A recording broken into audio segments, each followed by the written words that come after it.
cutting rates is not some miracle cure to save the US economy. Even if borrowing costs crash down to 1% tomorrow, the effective US tariff rate is still around 15%. And that means companies are still spending more on their inputs. US consumers are also spending more for less goods. Now, the rate cuts are really performative during a trade war. Now, sure, there will be an impact, but whether it will turn the tables is really, really debatable.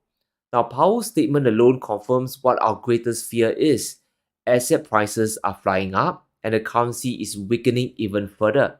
Now, the S&P is up by 1.5%, while the dollar has dropped by almost 1% against global currencies.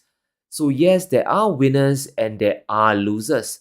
And if you hold assets like stocks or gold, you will benefit. But if US debt is all that you have, your holdings, well, you just got screwed. When the Fed cuts rates, it's important to remember the mechanism why the USD will drop.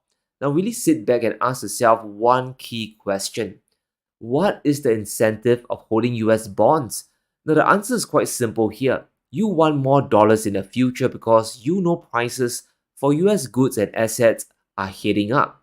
So, rate cuts really introduce a huge problem. We must understand this. The biggest gainers are consumer stocks and industrials. Lower rates means more credit and more debt circulating around the economy. Doesn't mean that the economy is fine, just that the can has been kicked down the road once again.